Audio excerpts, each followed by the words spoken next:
We have had some technical difficulties, but it's not the end of the world. So I want to talk about the effects of injuries on athletes and their mental health. So who I am, I know. So I was a former Division I FCS football player in a small school called St. Francis University. Unfortunately, they lost in the first round of March Madness last night, so I'm a little sad about that. But also proud of them and that community. I was a graduate assistant in creative video and broadcasting. I've been a mental health advocate for the past couple years. I'm an author. I helped write this book called Mental Health Warriors, Stories of Athletes Overcoming the Valley and Reaching Their Peak. So each chapter is a different story from a different athlete and their experience. So I'm going to dive into that a little bit. I'm also the assistant director of development for a nonprofit called Alston for Athletes. So they are a nonprofit that helps provide scholarships for athletes. They help provide legislation. About 2 years ago, they actually got a law passed in Ohio where all coaches must be mental health first aid certified alongside their actual first aid certification. I am a clean fella for the Columbus Fury, so I run around and wipe sweat off the floor, and then I'm also, an arena technician here at the Armory. So what's the Armory about? What if you guys want to, chime in, just say, what's the first thing that comes to mind? Community, growth, health, lifestyle. For me personally, I believe that it's a holistic. It's about everything. It's not just, it's not just, it's a gym or, it's a doctor's office. It's all in one. It's your recovery to everything. It's one mission, change lives. How do you change lives? Holistic health. So I want to kind of start rolling a little bit. So showing up daily is something that I think a lot of us have opportunities where we struggle with. Sometimes in life you're going to try and you're going to try and you're going to give your best, yet somehow you're not going to feel 100%. I give an example where when I was in college, we were doing max outs. The week prior, or the week during max outs, they give you a number. They said, hey, Kyle, 315 pounds. We need you to squat it anywhere from 5 to 17 times. So that week I hit it for 17. I felt great. Very next week, showed up and couldn't even do it for 5. Couldn't tell you why. I felt great. I felt healthy. I threw 315 on my back. I was ready to roll. And after that, my strength coach came up to me and we talked. But before I continue, I did kind of want to throw a warning in all of this. This next part, I'm talking about my mental health story. And there may be some hard things to hear, and I'm someone where I'm open to talking about stuff. So if you do need to take a step out or take a break, that's okay. There's zero judgment. I just wanted to kind of give that warning of, hey, there's some tough stuff coming up. So injury number one, a 180-degree tear in my labrum. I ended up playing an entire football season with it. Had to get surgery, stopped playing baseball. It just was not an ideal situation. After that, I tore my ACL, MCL, meniscus. Typically, your MCL tears in the middle. Mine happened to rip off both origin points and was just floating around in my knee. Next one, ACL and meniscus. This was actually right before COVID. It ended my career due to the amount of cartilage damage in my articular cartilage. My doctor told me that they rate it typically on a scale of, I want to say either 0 to 4 or 1 to 4. 4 being you need a knee replacement, and mine had spots of 3. So I realized, all right, I know, well, my knee replaced at 30, so I'm going to stop playing. Ended up having another surgery. There was so much scar tissue built up in my knee. I had to get another one. After that, had a meniscus root tear in my left knee, which they were unable to repair. So I actually did the math. Between 2016 and 2022, in that 6-year span, I was in physical therapy for 41 months, 3.5 years in a 6-year period from 2016 to 2022. So I joke with my friends whenever they ask me for physical therapy. I'm no physical therapist, but whenever they ask me for advice, I chuckle around, but obviously tell them that if they need it, to actually go get the right help. So I want to dive into that sophomore season. So that is this injury. That injury. So the ACL and meniscus. Was it that injury? Yes, it was. So it's coming back from that injury. So that was 16 months of rehab. I had gone almost an entire calendar year of no wearing cleats. I wasn't allowed to run around on the field. I felt somewhat outcast as a freshman going into college. I didn't really know how I fit in yet. I wanted to kind of prove myself to these older guys. So I was able to make that full comeback from my first ACL, MCL, meniscus surgery. And so I made that full 60 months of rehab, went from 280 to 315 pounds. Within the first couple days of camp, as a sophomore, I was able to work up to being a starter in a veteran offensive line position group. Things turned really quickly. If any of you understand football, we were doing a power right. I took wide angle, came through, went a little bit too wide, twisted up my knee, retore the ACL again, but didn't know. I felt almost like a Velcro rip in my knee. I chucked my helmet about 20 yards, got yelled at by my coaches for that. But the trainers said I was okay. They did all the tests. Funny enough, the team doctor that was assigned to our football team was also a knee surgeon for the Buffalo Bills.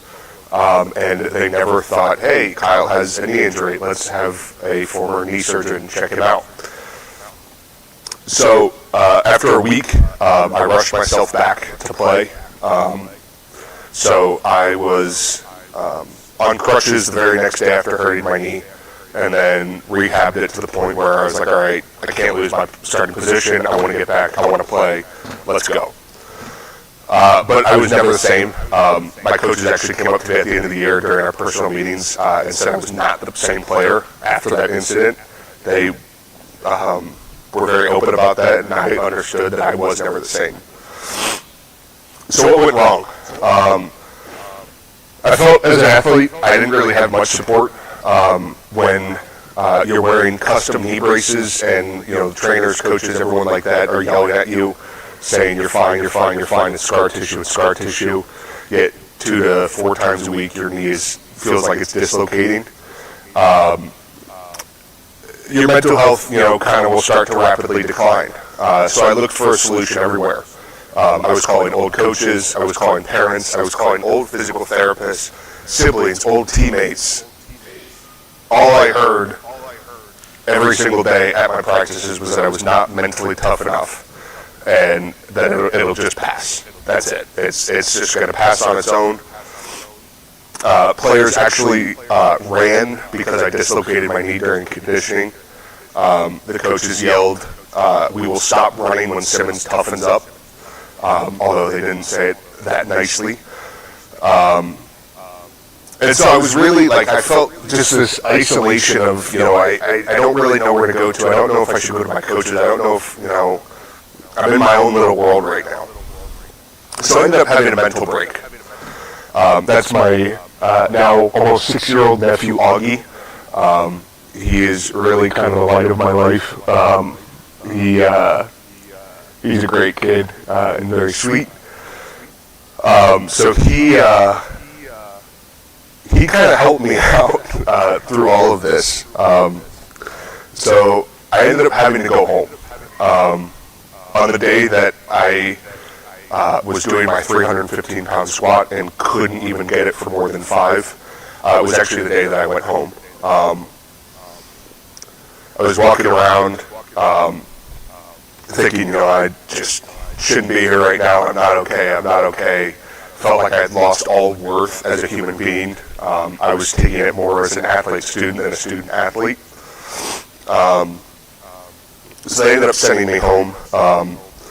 But before they did that, I went to my coach's office and I said, hey, breaking down, crying. And if any of you personally know me really well, I am not a crier. I don't know why.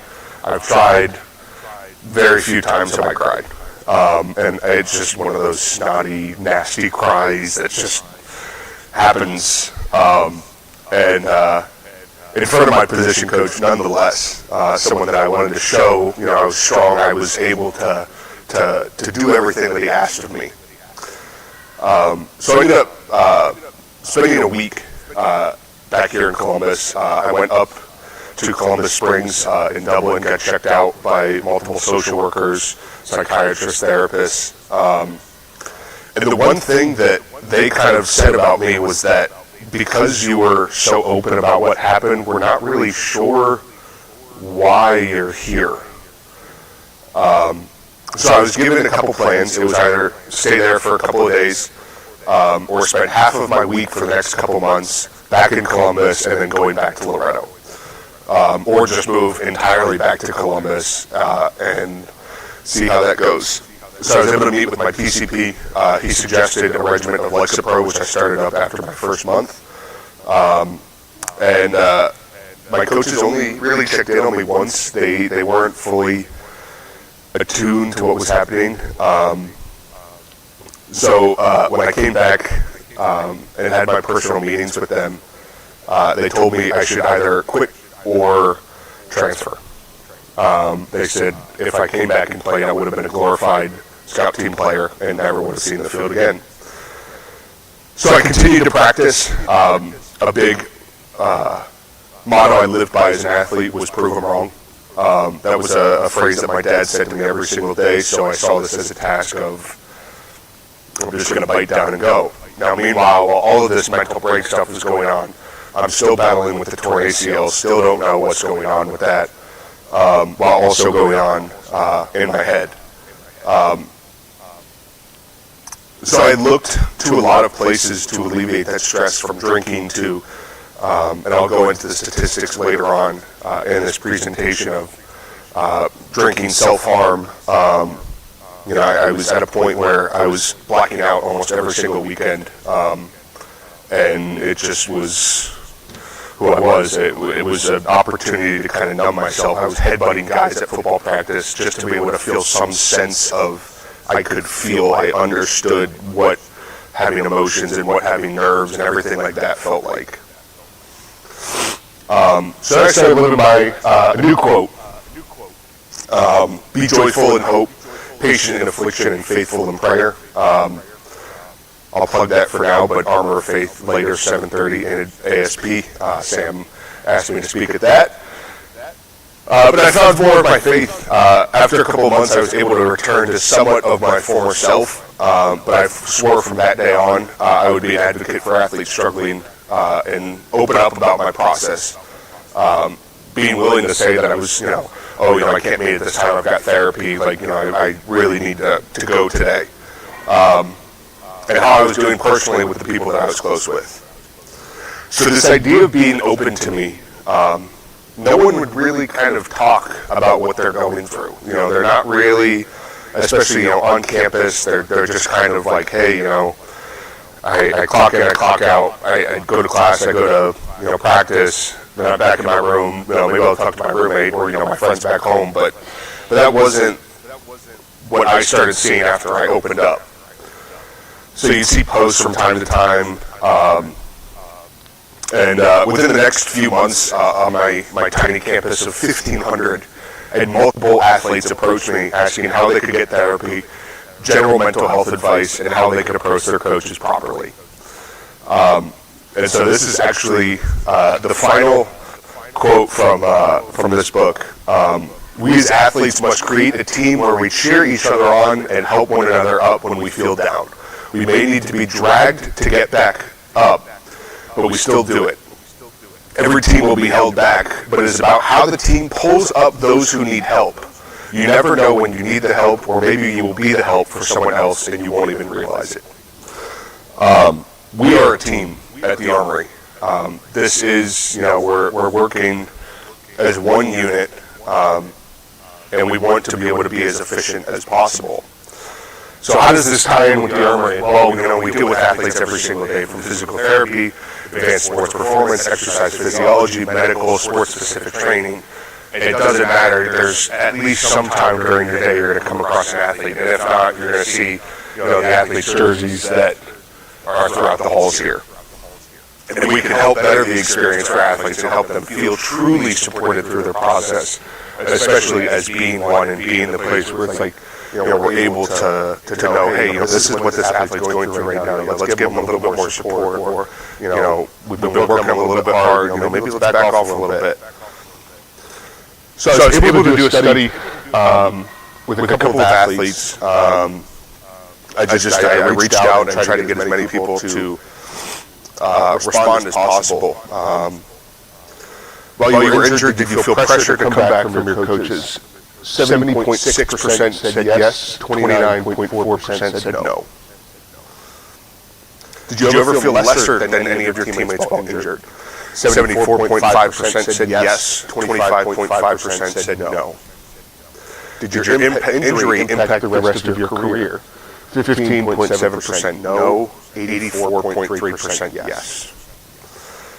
Now this one was fascinating to me. While athletes are recovering, did they receive any negative feedback? 51% said yes, 49% said no. I got told to just suck it up and that I wasn't trying hard enough. It was primarily my weight and stamina. I wasn't able to walk for 8 months. So once I was cleared to do it, it took forever for my leg to regain the muscle it had lost. That if I was able to do normal day-to-day things, then I should be able to do my sport. My coach would make me feel guilty when I couldn't push past the pain, because it was an injury that needed rehab. I was pushed past what I could handle, which made the injury worse. I constantly felt like I was letting my team down, because we were limited with replacement options for my position. More or less for myself, I was running the team at that time and knew that I couldn't continue, even in the slightest, that the team would suffer under the hands of my coach. Pressure from coach to return to play. They expressed frustration that I had to repeat a step in recovery. Also placed blame that on the trainer and myself weren't doing enough to get better. And so I consider myself very lucky that I know a lot of people that are in athletics, but they're also in support staff. I've gained a lot of great relationships over the years from people that I've worked with Olympians to people that I've worked with regular athletes. And so I also wanted to reach out to some of my support staff friends and kind of get their take on it, because I was also curious if the support staff had felt pressure to have athletes return to play quickly. Of course, 54.5% said yes, while 55.5% said no. Actually, let's see if I can pull this up. I'm not the best with presentation, so I apologize about that. That's not it.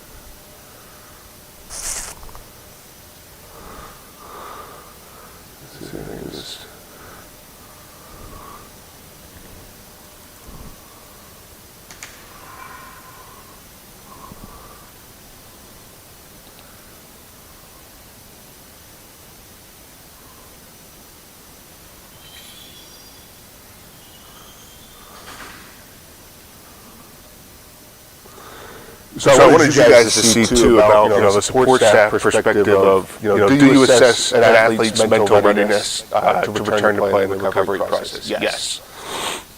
What psychological challenges do you come across commonly as you see athletes recovering from injury? Example, fear of injury, lack of confidence. Majority of people said fear of injury. Overconfidence, fear of injury, performance anxiety, lack of trust, not feeling ready to return, re-injury always in the back of their minds. Fear of losing their spot on the team, fear of re-injury. There are so many, but usually fear of re-injury. Confidence through high-intensity execution. Fear of re-injury, lack of confidence, fear of re-injury. Just because an athlete becomes physically clear does not mean that they're mentally clear. Usually you can see an athlete safeguard from movements that cause an injury. They would ask too, what kind of support staff are you? Everyone from strength coaches, mental health coaches, strength staff, PTs, coach, athletic trainers.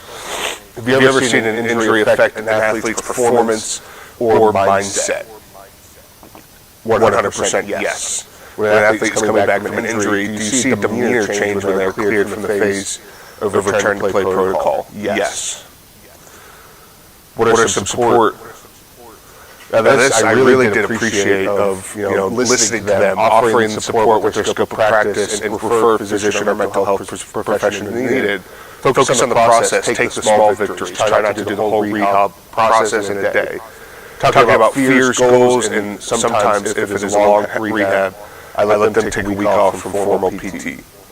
I was very lucky with a lot of my physical therapists. They understood, and I give a lot of props to physical therapists at this, that they're almost kind of two jobs at once. They're working with athletes, they're helping them come back, they're helping kind of regain the strength, but at the same exact time, at least from my own perspective, I would not shut up when I was in physical therapy.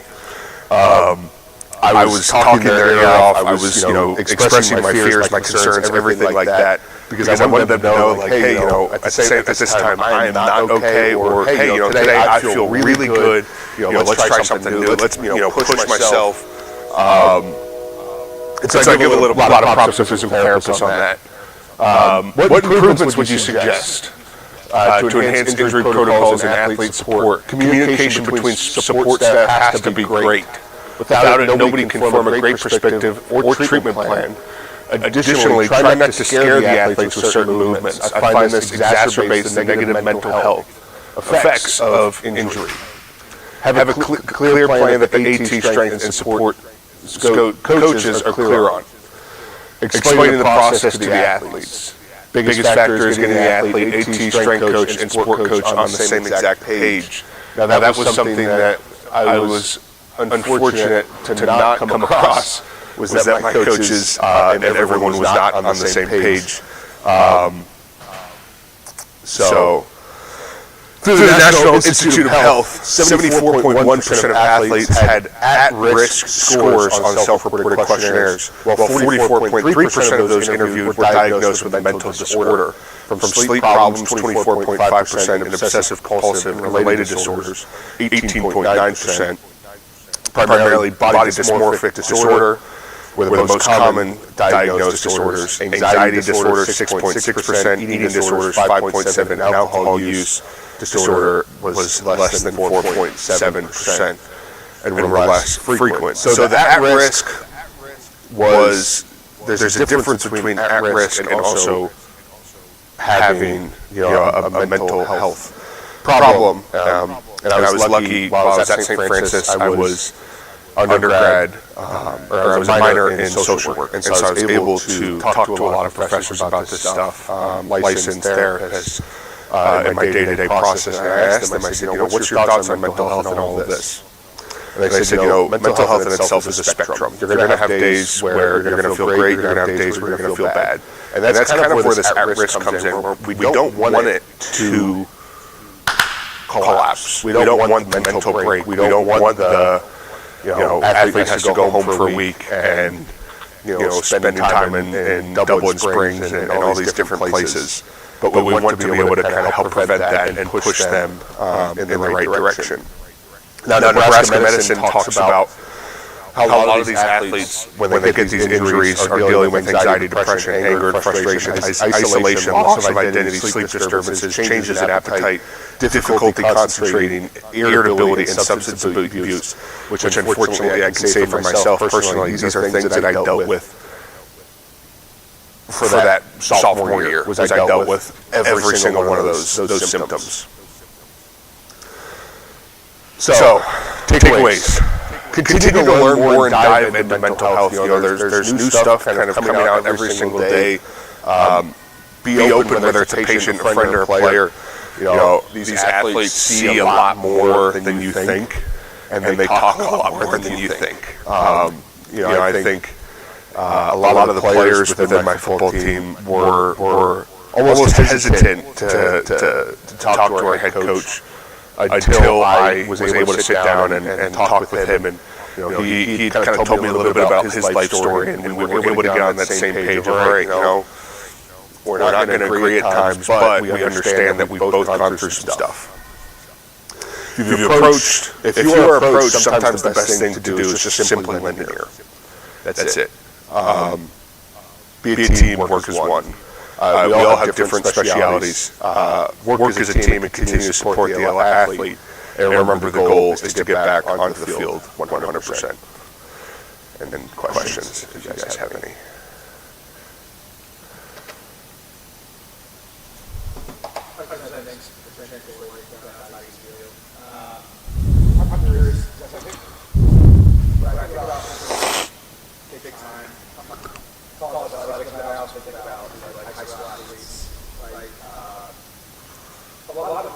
Experiences you shared, honestly, I was sitting there, I was like, surprised but not shocked, like how you look at responding.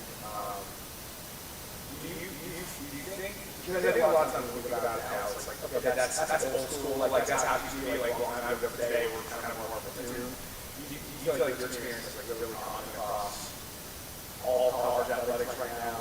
That's what your athletes experience, what you're experiencing, that's more common than not common?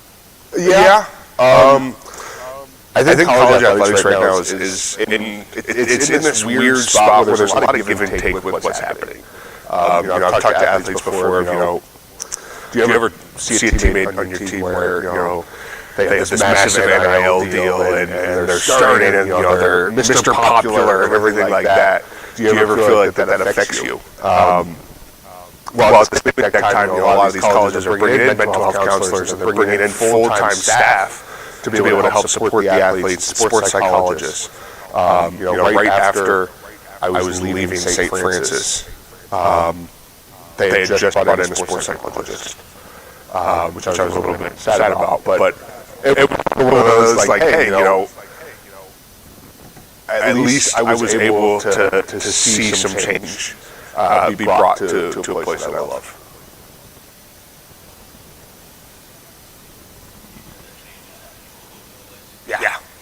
Yeah. I mean, it's every single day. Virginia just passed a law right now where every single coach must be mental health first aid certified. So this is actually a law that we're working on right now. It's been passed in Maryland, Ohio, and Virginia. It's now being pushed in Texas, California, Pennsylvania, New York, Delaware. It's being pushed in all these states to just be like, hey, let's make a change. If these coaches can help recognize these signs, because the coaches are, their parents away from home. If these coaches can at least recognize these signs and know the right direction to point the athlete. My offensive line coach approached me after, like a couple months after. I went up to him and he said, listen, I'm going to be completely honest with you. I had no clue what to do. He was like, I just knew counselor's office was right up there. He's like, let's just go up there and see what happens. So there's definitely a lot of good changes happening.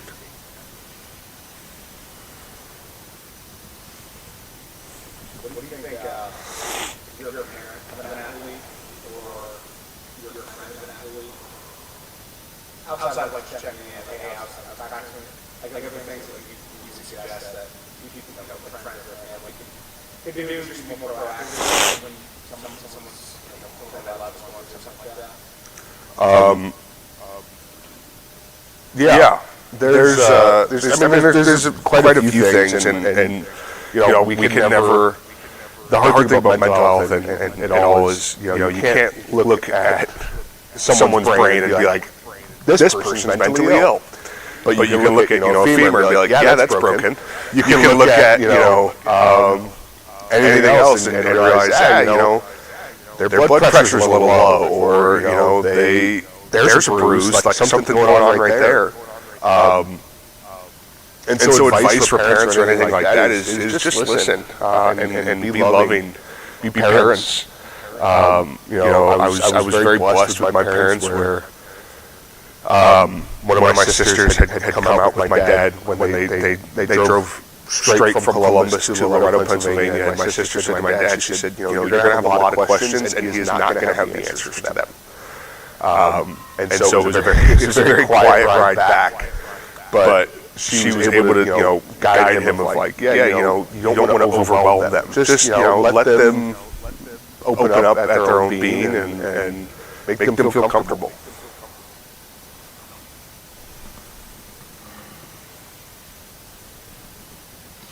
great. I think a couple of not some or maybe yeah, listen. You're saying. I was interested. The other thing that struck me is how long it was until you walked again. For which surgery? I think was one of the So one of my first knee surgery, I was unable to have full pressure on my leg for about a month and a half. So I went from 2 crutches, non-weight bearing at all, for a month, and then 2 weeks of crutches. I was able to kind of weight bear, and then about a week of one crutch with the brace. Yeah.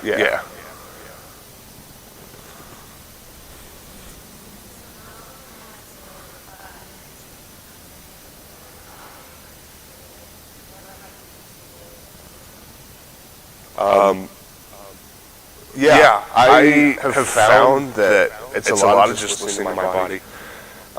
There's days where my knees are inflamed and just don't feel good at all.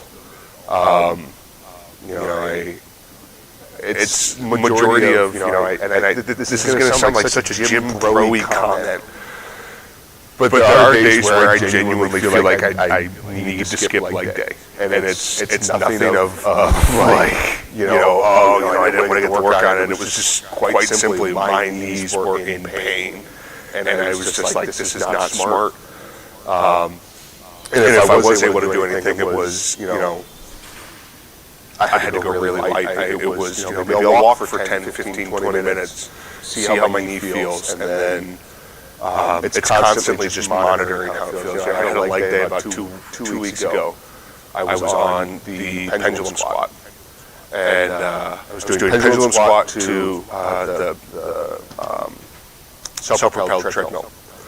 And on the treadmill, I felt a little tweak in my knee. I was like, man, that didn't feel right. And then I went right over to the pendulum squat. First rep went down, struggled to get back up, and I was like, all right. As I call it a day, I'm going to stretch. Like, I was at least able to come in here and do something. And so I think it's just working around, the different injuries and what's the different stress points, where's the pain at, that kind of stuff.